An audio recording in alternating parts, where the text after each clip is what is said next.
The goal of remote sensing is to gather information about physical scenario using electromagnetic energy that we measure coming from the target in question. We do this with our eyes all the time, but since we can't be everywhere, we want to discover how to automate the information gathering process using instruments and mathematical physical analysis. This video is to help you get into the right headspace to think about remote sensing. Looking out the window, we may see clouds and our satellites and other instruments, even on the roof of this building, see them from other angles. The plan here is to bring that entire situation inside so we can look at it and discuss it. I'm going to make a model of a cloud in a cake pan, using water as the atmosphere and milk to represent the droplets in the cloud.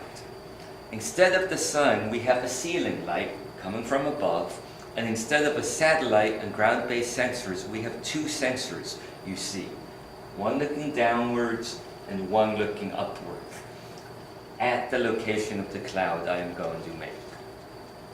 The first thing we have to do is figure out which readings correspond to the upward and downward looking sensors. Remember, we have an upward looking and downward looking sensor. Which is which? If you think the red one is looking up, you are correct. It's looking at the beam of light being transmitted through the tank. The blue one is the one looking at the light reflected from the pan and the smaller amount transmitted through the pan from below. If I had a white sheet of paper below the pan, what effect would that have on the downward-looking sensor? Is it correct to assume the downward-looking sensor is only looking at light reflected from the pan? Here's the white sheet of paper. Look how much each changed as I put the white paper underneath the sensors.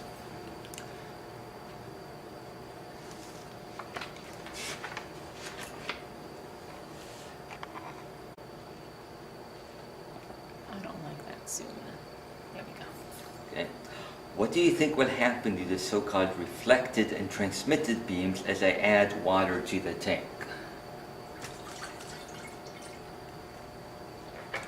We see only slight changes because the water is transparent, but it does have different reflection and transmission properties from pure glass.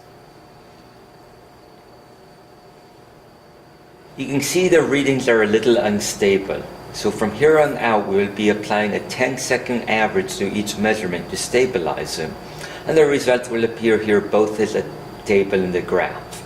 Here you see the measurements taken when there is no milk in the water. A clear sky with no clouds. So let me apply the averaging.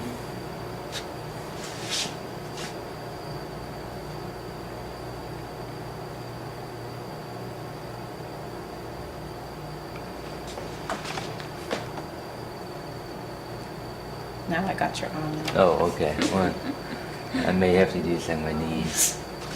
Okay. Can you predict what will happen to the reflected and transmitted light energy when a cloud in the form of milk is added? I'll give you a few seconds to think about that. Have your response clearly in your head before going on. I'll be adding equal measures of milk each time. The exact amount doesn't matter right now. Why do you think I'm stirring the milk before making each addition, before keeping each measurement? Here I'm going to add that and just have to stir it around. So.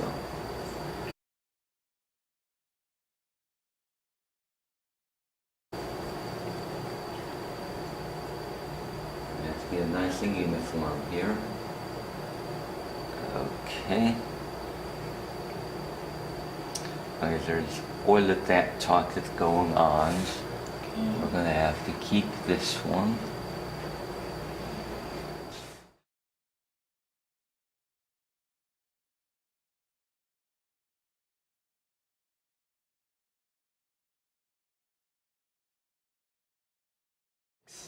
Which intensity went up and which went down? Was your prediction correct? Now I have another prediction for you. Based on how much the two streams of light changed when I went from no milk to one measure of milk, What will I get when I'm adding another measure of milk? You may want to pause the video while you think through this prediction. Okay, here we go, adding the second measure of milk. So say, this is shot 7, right? Yes. Just sit here and do this and do this.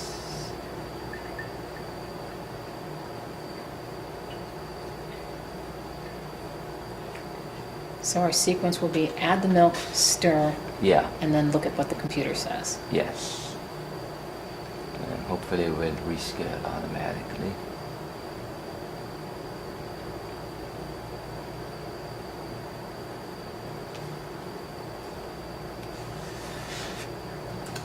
Okay.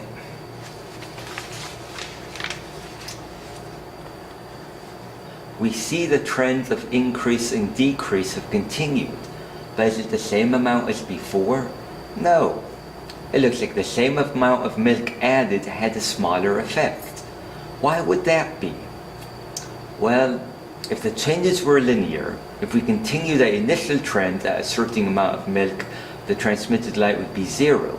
Oh, I would say that differently, but and as we keep adding the reflected light, I've read this sentence completely wrong. It's okay. We're just getting the Yeah. video, so. Yeah, the reflected light would continue on to infinity. Is that reasonable? No, we expect the transmitted light to approach 0 asymptotically, and the reflected light to approach the maximum incoming light asymptotically as well. Welcome to the video about Beer's law. Last time we looked at this setup, we were doing milk clouds, which are purely scattering invisible light. But for pure extinction, we need a substance that will be purely absorbing to eliminate the effects of multiple scatter. We need a dark liquid. And since we're doing Beer's law,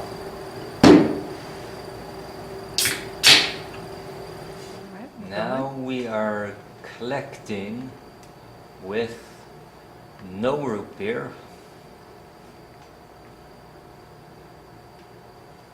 I guess some of this collection time can be cut out. I like It's gonna it. be 10 seconds, you like it each time? Okay. So that's with no root beer. Now we're gonna add 1 root beer, 1 measure. I'm gonna try to be this precise here.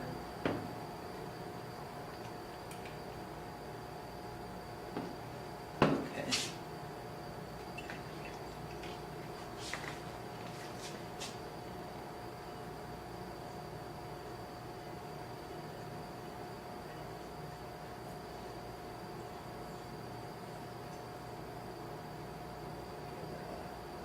Settle down. And keep it.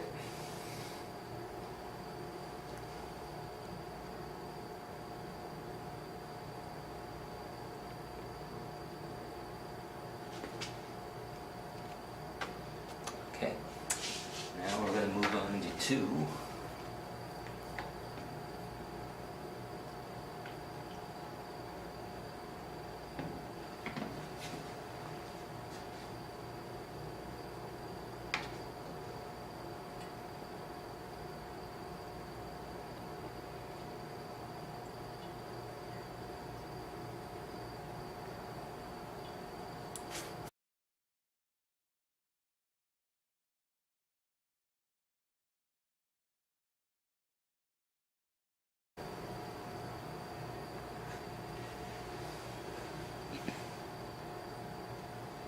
See, I like the little data collection. It's downtime, so. You can speed it up. Okay. Wait, how come I don't? I thought the graph would respond. I don't. Oh. Huh, okay. It's looking kind of linear right now.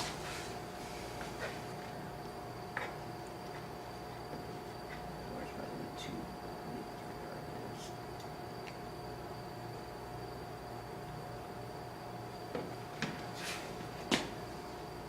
This is number 3. 3. It's number 3.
our backdrop.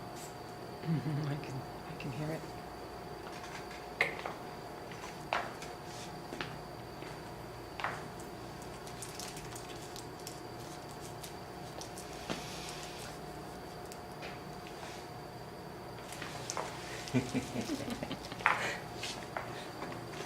It insists.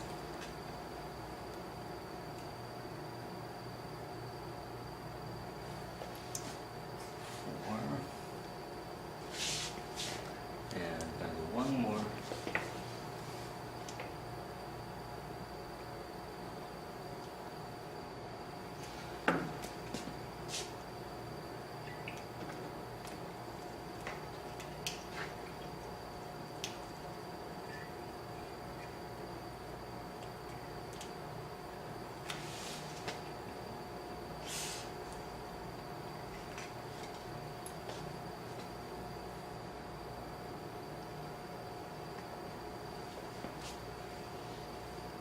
Stand wide.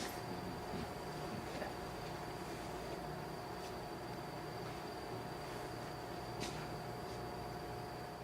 You can see this nice exponential fall off in the transmission. The reflection is also changing, but that's a different topic you can work on later if interested. But what is going on with the transmission mathematically? Let's transfer this to a spreadsheet.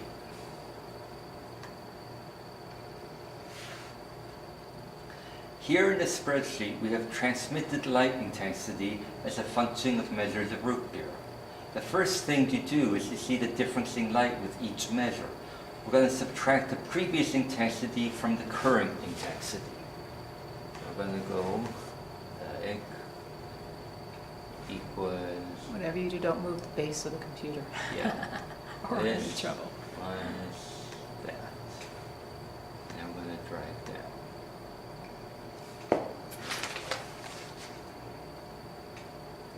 We see the differences are going down, but not any more of a clear pattern than before. It still looks kind of exponential.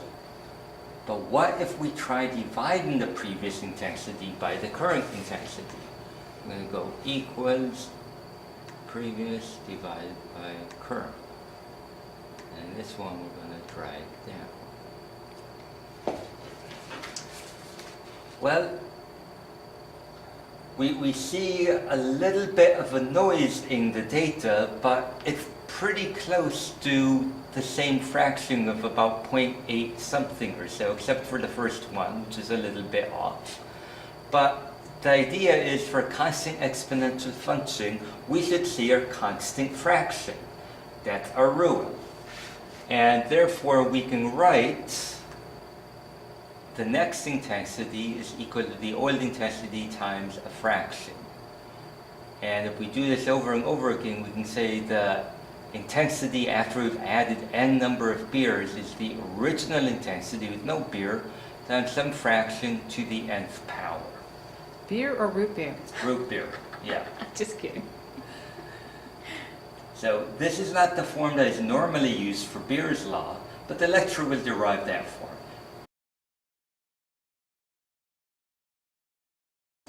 Here we are looking at transmission of light in different color bands. We have filters over each sensor. One filter transmits red. You can see if I cover it, the red drops. The other filter transmits blue. As I cover this one, the blue drops. As I add blue food color into the dish, what do you expect will happen to the blue and the red? I'm going to add it here.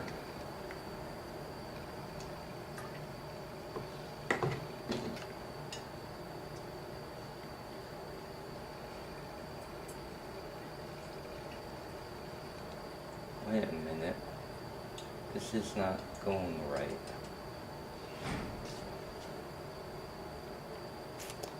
As I add blue food coloring, look what happens. The blue transmitted light stays the same, the red decreases. Is this backwards from what you expect? How do you explain this? We'll even do it again. So watch the red and watch the blue as I add blue food coloring.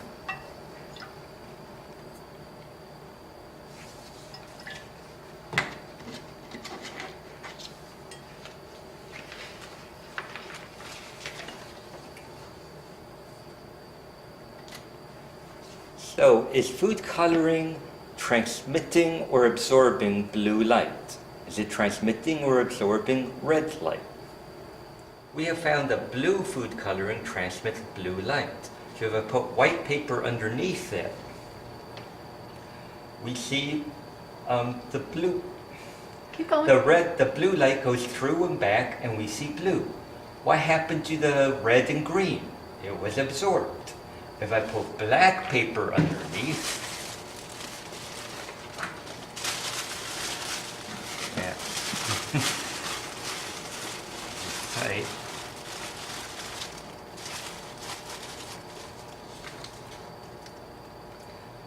What do you think we see? We see black. Does blue food coloring actually reflect blue light? If not, why does it make things look blue? What is happening with each color of light when you turn mashed potatoes red with food color? Could you turn black beans red? Getting your reasoning straight is key to understanding retrievals.